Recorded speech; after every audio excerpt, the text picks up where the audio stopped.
अधिक मास संकष्टी गणेश चतुर्थी व्रत कथा। नमस्कार भाइयों बहनों, जय माँ गायत्री। आप सभी का मेरे YouTube चैनल शुभकर्मा ही अष्टो में स्वागत है। आज मैं आप सभी को अपने इस वीडियो में अधिक मास संकष्टी गणेश चतुर्थी की व्रत कथा सुनाने जा रही हूँ। आप सभी से अनुरोध है, अगर आप मेरे चैनल पर पहली बार आए हैं तो प्लीज़ हमारे चैनल को सब्सक्राइब, वीडियो को लाइक और वीडियो को ज़्यादा से ज़्यादा शेयर अवश्य करें, ताकि आपके साथ साथ आपके अपनी भी इस कथा का लाभ ले सकें। पौराणिक कथा के अनुसार स्कंद कुमार कहते हैं कि समस्त ऋषियों, आप लोग पुराण में वर्णित मंगलदायिनी कथा को सुनिए, जिसमें भगवान श्री गणेश के व्रत के महात्म का वर्णन किया गया है। हे द्विजवरों, जिस समय पांडु पुत्रों को वनवास हुआ, वे सब धर्म परायण और भगवान कृष्ण की उपासना करते थे। एक समय की बात है कि अपनी इच्छा से भ्रमण करते हुए व्यास जी उन लोगों की कुटिया पर पहुंच गए। व्यास जी को देखकर सभी करवद्ध हो गए, उनके सम्मुख खड़े हो गए और कहने लगे, आपके दर्शन करके हम लोग धन्य हो गए और साथ ही हमारी कुटिया भी धन्य हो गई। आज आपके दर्शन से हमारा जीवन धन्य हुआ। आज हम लोगों का सब कुछ सफल हुआ, क्योंकि आज हम लोगों ने आपके दर्शन प्राप्त किए हैं। आपके दर्शन मात्र से कष्टों का निवारण हो जाता है। आपने मेरी कुटिया में पदार्पण किया है, अतः हम लोग आपका स्वागत करते हैं। हम लोग राजयुत होकर भी आज अपने आप को धन्य मान रहे हैं। ऐसा कहकर पांचों पांडव भीमसेन, युधिष्ठिर, अर्जुन, नकुल और सहदेव उन्हें प्रणाम करके उनके सामने खड़े हो गए। पाद, अर्घ्य, आचमन और आसन प्रदान करके द्रौपदी ने हाथ जोड़कर उनसे कहना प्रारंभ किया, हे मुनिवर, मैं राजरानी होकर भी दुर्योधन की भरी सभा में केस पकड़कर अपमानित हुई और वनवासिनी बनाई गई। अब मैं क्या उपाय करूं जिससे हमारे सभी क्लेशों का शमन हो जाए तथा हमारे शत्रुओं की पराजय हो जाए। इस प्रकार युधिष्ठिर द्रौपदी के संकट नाशक उपाय पूछने पर सर्वज्ञ व्यास जी ने कृपा पूर्वक उन्हें उपाय बताया। हे महाराज, इस प्रकार संपूर्ण विश्व में आपके जैसा कोई दूसरा धर्मात्मा नहीं है। मैं आपसे ऐसे व्रत का वर्णन करूंगा, इससे आपके समस्त दुखों और कष्टों का निवारण हो जाएगा। इस व्रत शुभदायक, फलदायक, दिव्य और पृथ्वी पर सभी मनोरथों को पूर्ण करने वाला है। इस व्रत के करने से विद्यार्थियों को विद्या और धनार्थियों को धन का लाभ होता है। इस संबंध में एक प्राचीन कथा है, जिसका मैं तुमसे वर्णन करता हूँ। युधिष्ठिर, उसे तुम ध्यान से सुनो। प्राचीन समय की बात है। सतयुग में चंद्रसेन नामक एक राजा थे। वे अपनी रानी के साथ दीक्षा लेकर परिवार के सहित रहते थे। वे अपने स्वजनों, उनके पुत्रों एवं कुटुंबियों के साथ अपना जीवन आनंद पूर्वक व्यतीत कर रहे थे। सौभाग्य से उनकी रानी बहुत ही गुणवती तथा पतिव्रता थी।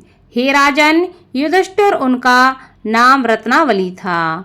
वह पतिव्रत का पालन करने वाली थी। स्कंद जी कहते हैं कि हे मुनिवरों, राजा और रानी में परस्पर बहुत प्रेम था। एक समय दैव योग से शत्रुओं ने उनके राज्य को हस्तगत कर लिया। शत्रुओं ने राजा के कोष पर अधिकार करने के साथ ही सेना पर भी अपना आधिपत्य जमा लिया। राजा का साथ अपने भाई बंधुओं से छूट गया। राजा भ्रष्ट होकर राजा अपनी रानी रत्नावली के साथ वन में चले गए। एक ही वस्त्र में लिपटे वे दंपत्ति भूख प्यास से विकल हो गए। हे युधिष्ठिर, रानी रत्नावली के साथ राजा अकेले वन में भटकने लगे। दोनों भूख प्यास से पीड़ित होकर वन में चलते चलते उन दोनों को सूर्यास्त हो गया। उस भयंकर वन में शेर, बाघ, चकवा, बगुला, कोयल और सारस रहते थे।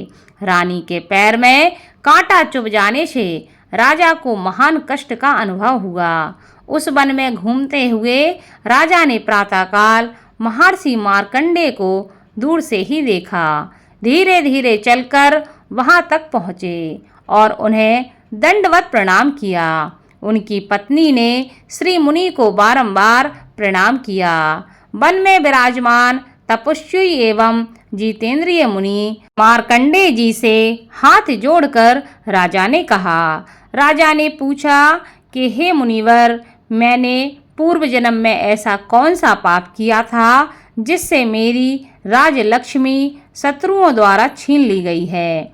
मार्कंडेय मुनि ने उत्तर दिया कि हे राजन, आप अपने पूर्व जन्म के वृतांत को सुनिए।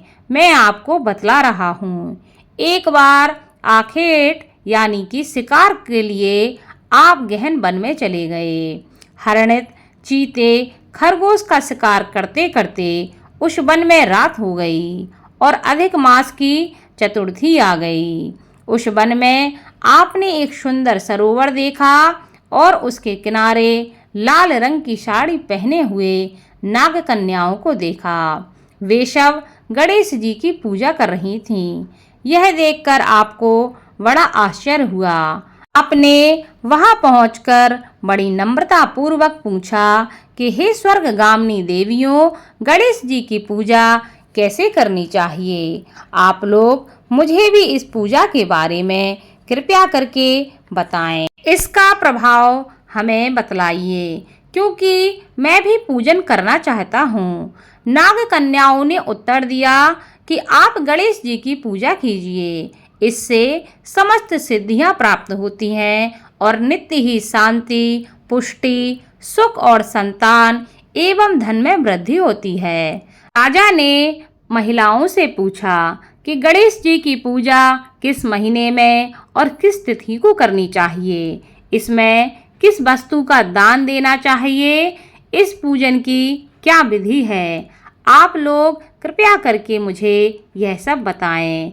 नाग कन्याओं ने उत्तर दिया कि हे राजाधिराज, अधिक मास के कृष्ण पक्ष की चतुर्थी को चंद्रोदय होने पर विधि सहित विघ्न विनाशक गणेश जी की पूजा करनी चाहिए। अपनी सामर्थ्य के अनुसार भक्ति भाव से पूजन करें। गणेश जी को पंचामृत से नहलाकर लाल पुष्प चढ़ावें। गंध, धूप, दीप, नैवेद्य, दूब, 2 वस्त्र, सुगंधित द्रव्य चढ़ावें। घी चीनी से बने हुए 15 लड्डू का भोग बनावें। उसमें से 5 लड्डू गणेश जी को अर्पण करें और 5 ब्राह्मण को दान दे दें। कुंवारी कन्याओं को पहले देकर बाद में स्वयं भोजन ग्रहण करें। गणेश जी की प्रसन्नता के लिए समस्त सामग्री गणेश जी को अर्पित करनी चाहिए। उसके बाद गणेश चतुर्थी की कथा को अवश्य सुनना चाहिए। ऐसा करने से मनुष्य की सभी मनोकामनाएं पूरी होती हैं एवं समस्त सिद्धियों की प्राप्ति होती है। गणेश जी के पूजन की यही विधि है। नाग कन्याओं की बातें सुनकर राजा ने उन्हें बारंबार नमस्कार किया। इस प्रकार राजा ने वहां गणेश जी के व्रत का मन में संकल्प करके सरोवर के तट पर जाकर गणेश जी का ध्यान किया और वहां से चले गए। इसके प्रभाव से गणेश जी आप पर प्रसन्न हो गए और आपको पुत्र, स्त्री, धन धान्य आदि से पूर्ण कर दिया। आपके महल में रत्नों के हार, स्वर्ण, गौ, हाथी एवं घोड़े, धन धान्य की वृद्धि होने लगी। कोई भी अभाव आपके जीवन में ना रहा। लेकिन कुछ दिनों के बाद आप धन को पाकर अपना व्रत भूल गए। इसके अनंतर आप उस जन्म में मृत्यु को प्राप्त हुए। हे राजन, उस जन्म में जो पूजन किया था उसके प्रभाव से आपका जन्म राजवंश में हुआ और सहृदय की मित्रता, सुंदर नारी का समागम एवं सुंदर शरीर की प्राप्ति होने से धनमद में आकर आपने व्रत करना छोड़ दिया, जिसके कारण आपकी ऐसी दुर्गति हुई है। राजा ने पूछा कि हे ब्राह्मण, अब मैं कौन सा काम करूं जिससे वर्तमान संकट से मुक्ति मिल जाए, जिस उपाय से हमारे जीवन के विघ्नों और कलेशों का नाश हो जाए तथा मुझे शांति की प्राप्ति हो। हे मुनिश्रेष्ठ, कृपया करके मुझे उपाय बताएं। मार्कंडेय मुनि ने कहा कि हे महाराज, पूर्वोक्त रीति से आप गणेश जी की पूजा कीजिए और संकट नाशन गणेश जी के व्रत को कीजिए।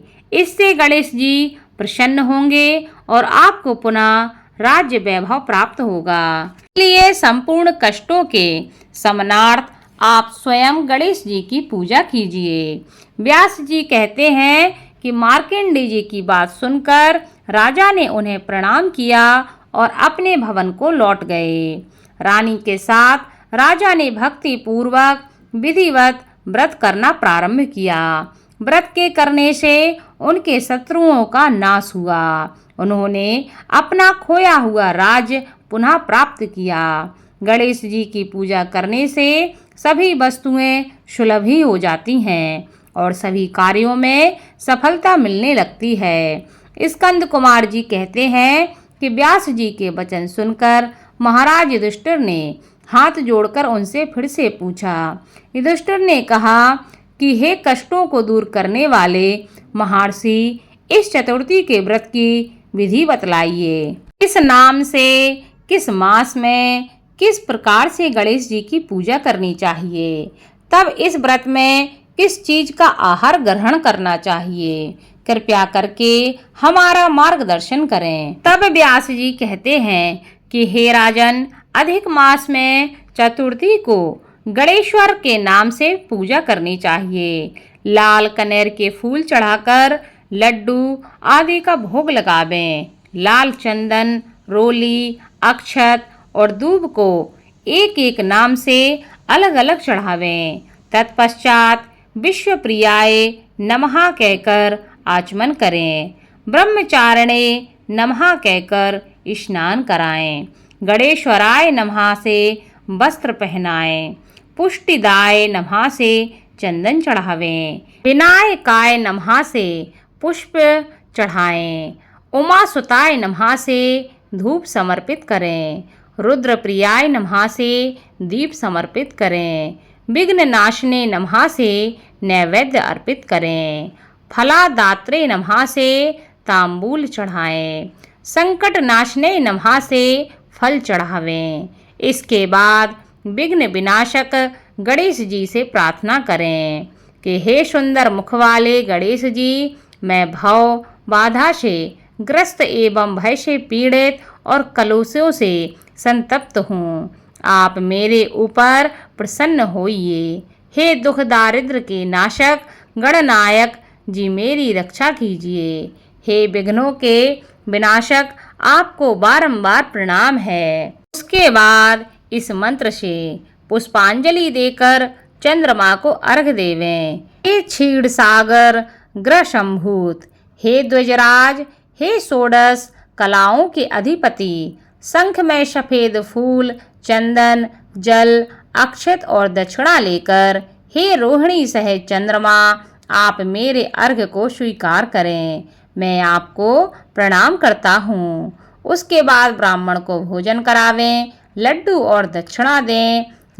देवता तथा ब्राह्मण से आशीर्वाद ग्रहण करें।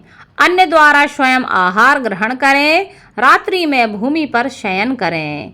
लालच विहीन होकर क्रोध से दूर रहें। हर महीने गणेश जी की प्रसन्नता के लिए निम्न व्रत करें। इसके प्रभाव से विद्यार्थियों को विद्या, धनार्थियों को धन प्राप्ति होती है एवं कुमारी कन्याओं को सुशील वर की प्राप्ति होती है। और सौभाग्यवती रहने वाली महिलाओं अगर यह व्रत करती हैं तो दीर्घ काल तक पति का सुख भोगती हैं।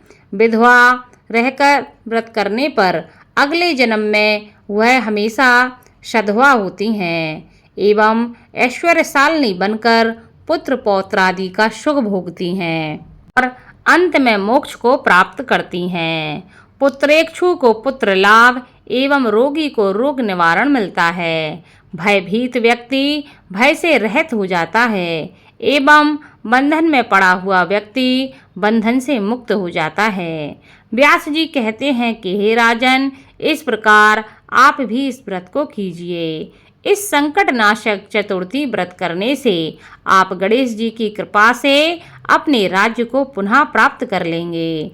जो मनुष्य भक्ति भाव से इस मंगलदायिनी पौराणिक कथा को सुनता है या पढ़ता है, उन्हें परम सिद्धि, सुख, लोकोत्तर वैभव की उपलब्धि होती है। हे महाराज, आपके प्रश्न के अनुसार मैंने संपूर्ण मनोरथों को पूर्ण करने वाले इस संकट नाशक गणेश चतुर्थी का विवरण सुनकर राजा युधिष्ठिर ने इस व्रत को किया। इसके प्रभाव से उन्हें संपूर्ण शत्रुओं को रणभूमि में परास्त करके भारतवर्ष का राज्य अपने अधीन कर लिया। बोलो भगवान गणेश की जय।